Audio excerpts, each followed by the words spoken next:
Yes, bana, muda mwingine na wasaa mwingine tuko hapa kuzungumza yale mengi ya kimichezo, na langu jina ni Jiva Othman. Mbele yako ni Dr. Mohamed Hamis, shabiki kindakindaki na mwanachama wa klabu ya Simba. Kuna mengi ambayo tutakwenda kuyasikia, nikwambie tuendelea kuwa nasi mwanzo mpaka mwisho wa kipindi hiki. Dr. kwanza kwema? Kwema, niambie ndugu yangu. Salama, uko sawa sawa? Uko poa, siku nyingi hatujaonana. Siku nyingi sana. Ni hangaiko kwa dunia. Niambie. Uko umejichimbia Dr. Maisha. Dr. tuanzie hapa. Siku ya jana pale Gymkhana, rais wa Young Africans na mwenyekiti wa vilabu vyote barani Afrika na mjumbe wa kamati ya mashindano ulimwenguni amezungumza siku ya hapo jana, na kubwa ambalo limeonekana ni kama mashabiki wa Simba ambao wamelitoa kasoro ni kusema ya kwamba waendelee kuwaamini vijana wanaweza, hususa kwenye vilabu hivi vikubwa. Wengi wamesema ni kama ametupa dongo kwa mwenyekiti wenu Murtaza Mangungu na umri alionao. Yes, sio dongo kwa Mangungu. Unajua unapozungumzia mpira wa miguu una maeneo mengi sana. Unajua shida sisi wa Tanzania tunapenda kushindana kwamba jambo akifanya mtu wa Yanga lifanyike na mtu wa Simba. Akifanya mtu wa Simba lifanyike na mtu wa Yanga. Unaelewa vizuri? Engineer Hersi kupata nafasi kuwa mmoja wa wajumbe wa kamati za mashindano kwenye shirikisho la soka duniani FIFA ni jambo la kumpongeza kama Mtanzania, regardless uyanga wake. Unanielewa? Ni jambo la kufanyaje, la kumpongeza kama nani, kama Mtanzania. Hapa hatuko na Simba na Uyanga kwamba hiyo nafasi aliyopata engineer lazima pia aipate mwenyekiti wetu Mangungu au lazima aipate mwenyekiti wetu wa bodi Crescentos Magoli. Hapana. Mbona viongozi wa mashirikisho mengine Kenya hapo hawajapata?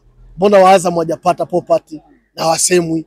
Mbona wa Kenya hajapata? Mbona wa Uganda hajapata? Mbona wa Kongo hajapata?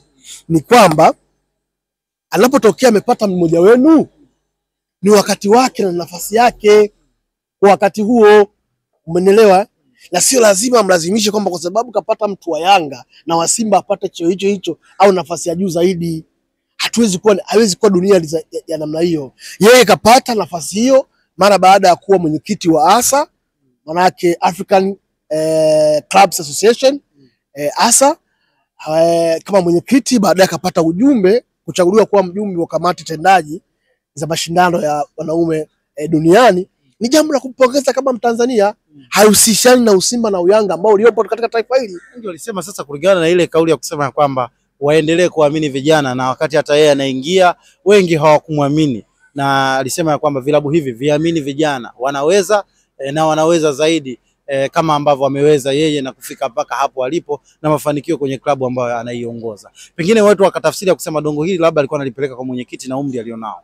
Mwenyekiti Murtaza Mangungu hapeleki kwa mwenyekiti, yeye hazungumzii mwenyekiti, anazungumzia nafasi yake alionayo. Unamhusishaje mwenyekiti wa Simba hapo? Yule ni mwenyekiti wa vilabu Afrika, ACA. Unaelewa vizuri? African Club Association. Ameteuliwa na FIFA na wajumbe wa FIFA kuwa mjumbe wa kamati ya mashindano ya wanaume barani Ulaya, tuseme duniani, kwa sababu ni FIFA. Huwezi kumhusisha na Mangungu. Mangungu ni mwenyekiti wa klabu yetu ya Simba. Anahusikaje hapo?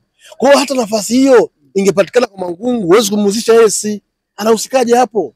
Unaelewa? Leo rais wa TFF Wallace John Karia amekuwa ni mmoja wa wajumbe kwenye ni mwenyekiti, ni makamu mwenyekiti wa kamati ya mashindano ya ufukweni. Umesikia? Ya wanaume.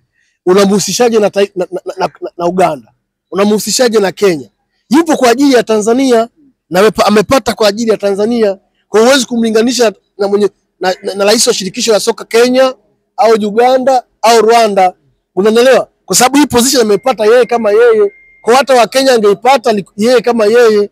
Kwa kila mmoja Mwenyezi Mungu anamruzuku kutokana na nafasi na wakati uliopo. Kwa hiyo kimsingi tunashukuru yeye amekuwa mmoja wa Tanzania ambao wapata nafasi kubwa za juu, ambaye kimsingi tutatumia rupu hiyo kwa maendeleo ya klabu. Unaelewa? Kwa hiyo klabu yetu tutapata maendeleo makubwa kwa kupitia yeye, kwa sababu kama yupo kwenye shirikisho kubwa la maamuzi kama kafu, kama mjumbe wa kamati kama mwenyekiti wa ASA, lakini pia yuko FIFA kama mjumbe wa mashindano ya kiume. Kwa hiyo kama taifa ni jambo la kupongezwa, ni faida club wise na national wise. Maana yake mkiona changamoto zote ambazo zinahusiana na masuala ya football kwa upande wa klabu za mpira wa miguu, Simba, Yanga, Azam na vilabu vingine, ni rahisi kupenetrate. Lakini pia kupitia yeye national level, timu ya taifa ikiwa na chochote kile cha kuchagiza, ina changamoto ya kuaddress kwenye mashirikisho haya FIFA na CAF, maana yake kupitia yeye ni rahisi kuyafikisha. Lakini pia kuna mtu mwingine Wallace Karia ambaye ni mjumbe wa kamati tendaji ya CAF, unaelewa vizuri. Lakini pia ni rais wa shirikisho la soka Tanzania TFF. Lakini huyo ndio makamu mwenyekiti wa FIFA kwa upande wa mashindano ya ufukweni ya wanaume. Maana yake tunao watu wengi wazuri ambao watatusaidia. Kwa hapa Simba na Yanga wanatoka wapi? Kwa kupitia engineer mtakwenda kufaidika na mengi zaidi. Atafaidika kwa sababu si Mtanzania ndio yapata hiyo position na yeye anahudumia mpira hapa Tanzania. Na unapozungumzia mwenyekiti wa vilabu barani Afrika na yeye ndio kiongozi wa mwenyekiti wa vilabu. Sasa unafikiri Tanzania haiwezi kunufaika? Jana ikazungumzia kuhusiana na reward, zile pesa ambazo vilabu vinapata kwenye CAF Champions League, kwenye kombe la shirikisho barani Afrika, zile pesa za preliminary stage, lakini pia zile logistic kusafiri kwa umbali kwa vilabu kutoka zoni moja kwenda zoni nyingine, urahisishaji wa uchezaji wa mpira, urahisishaji wa maeneo, zoni zicheze kwa zoni, kwa mfano Sekafa, UNAF, SADC, Kosafa na vitu vingine. Wakawa wanaangalia maneno kama hiyo. Wakasema mwanzoni walianza kupropose $50,000 kwenye preliminary stage, lakini baadaye wamekuja mpaka $100,000 which is vilabu vimepokea. CEO wa property wa klabu Azam Abdulkamini Popat amethibitisha tayari wameshapokea $100,000 ya preliminary round, lakini pia Simba Sports Club nao pia wameshareceive, lakini Yanga Africa nao pia wameshapokea, na Singida Black Stars wameshapokea $100,000. Kwa hiyo imeelevate, imeinflate kutoka kwenye $50,000 kwenda kwa $100,000.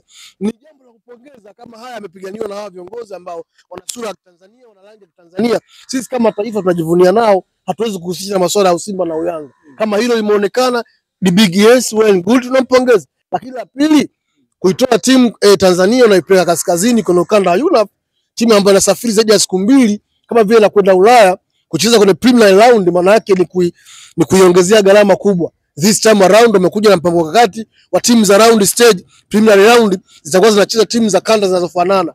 Kwa mfano kanda ya unazungumzia kwa mfano Kosafa watakuwa na eneo lao, lakini pia Sekafa, East Africa, timu zicheze za eneo hilo. Ndio maana na Singida Black Stars wanacheza na Rayon Sport ya Rwanda, wanaitoa kwa sababu ni kanda hii.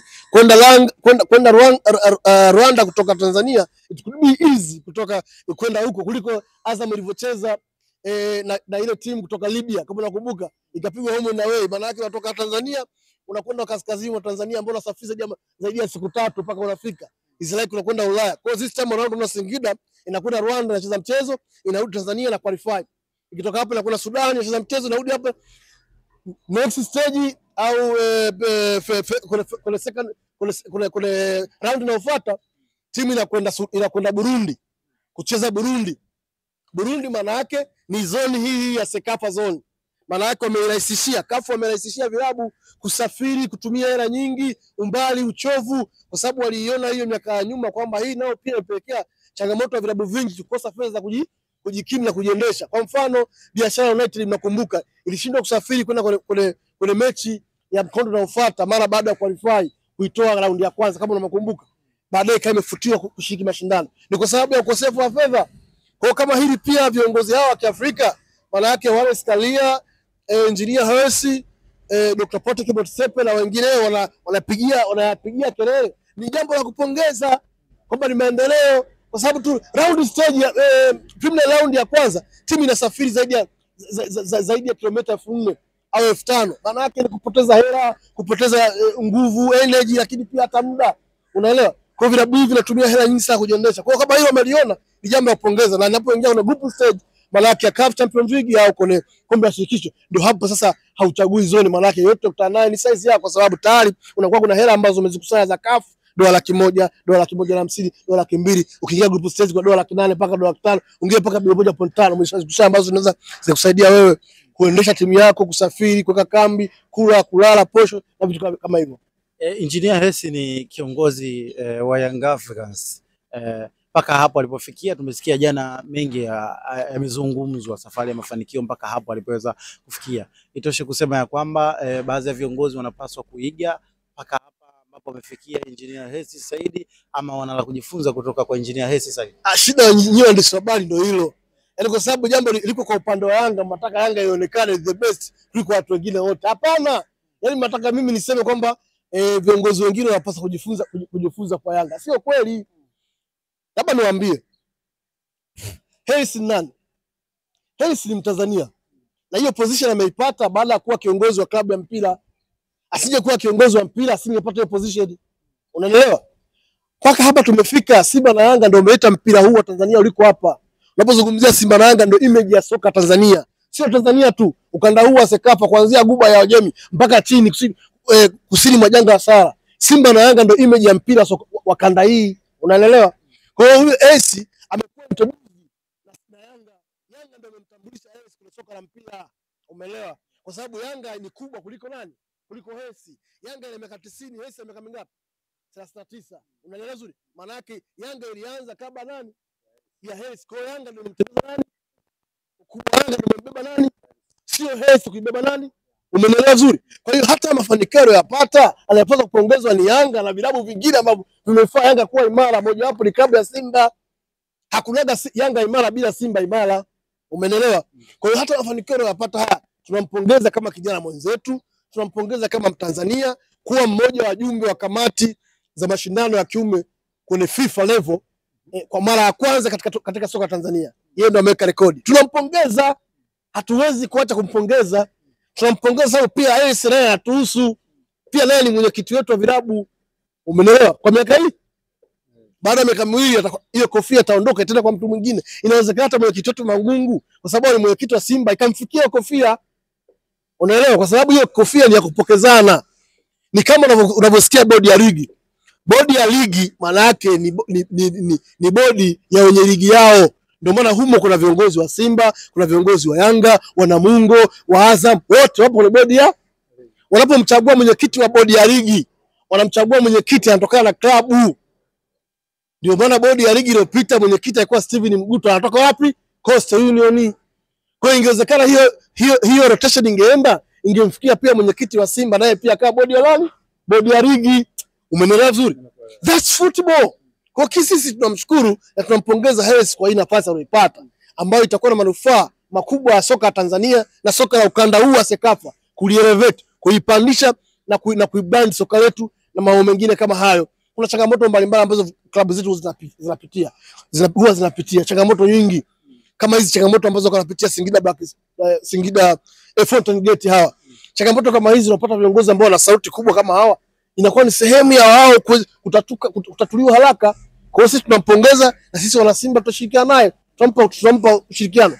Dr. Ningependa tumalize na swali hili, pengine limeonekana kuchukua nafasi kubwa kwenye mitandao ya kijamii. Watu wanasema kwamba ni kama engineer amekwenda mbali na kuligusa shirikisho la mpira wa Tanzania pale alipogusa kipengele cha wachezaji ambao wanakwenda national team kwenye swala zima la maslahi, kwa maana pili ambapo wanapata majeraha na pia kwa maana ya malipo ya moja kwa moja. Labda hapa ungeweza kuwatoa shaka wa Tanzania ambao wamekuwa kila mmoja amekuwa na mtazamo tofauti. Yaani yeye kuzungumzia changamoto, hakuna shirikisho la soka duniani ambalo halina changamoto.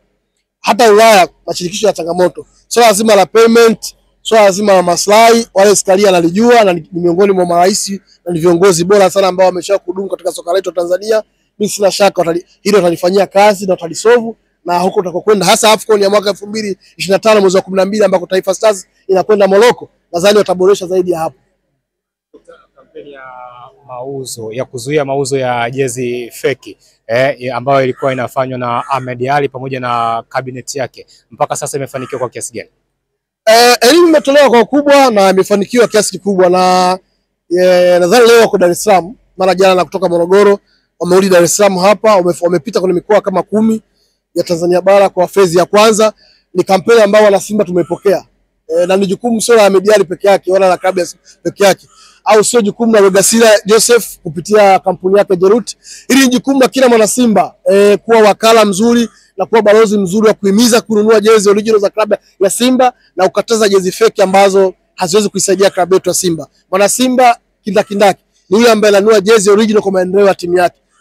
Kataa jezi feki, nunua jezi original kwa ajili ya klabu yako na maendeleo ya klabu yako. Sisi binafsi tumepokea kampeni hiyo vizuri na tumeendelea kuhamasishana kwenye mitandao ya kijamii, lakini pia kwenye magrupu ya WhatsApp, lakini pia kwenye matawi ya Simba nchi nzima. wana Simba wamuunge mkono mwekezaji wetu Jeruti Investment Company Limited chini ya mkurugenzi wake Rugasira, kuisupport kununua bidhaa zake au kununua bidhaa za Simba original ambazo zina barcode ya kuscan, ili timu yetu iweze kupata mapato. Ikipata timu yetu mapato, ndipo ambapo inaweza kufanya vizuri ndani ya uwanja na hatimaye kufanikiwa kutimiza ndoto malengo yetu ya kuchukua ubingwa msimu huu na kufika mbali kwenye CAF Champions League. Dokta, unasema ni kazi ambayo mlikuwa mnastahili kuifanya nyinyi kama Simba wote kwa pamoja, na hivi karibuni tumekuwa tukiasikia baadhi ya ma-influencer wakilalamika kwamba kazi ambayo imeenda kufanywa na Ahmed Ally pamoja na cabinet yake ilikuwa inastahili kufanywa na ma-influencers, hivyo kuonekana kama kuna mgogoro. Mpaka sasa hivi kuna nini ambacho kinaendelea? Wengi wakilalamika kwamba Jeruti ameweka hela mezani lakini waliopiga ni watu wachache. Hicho hakipo, mgogoro huo haupo, isipokuwa ni mtazamo tu wa mtu, kwa sababu kazi imekabidhiwa idara ya habari na mawasiliano ya klabu ya Simba.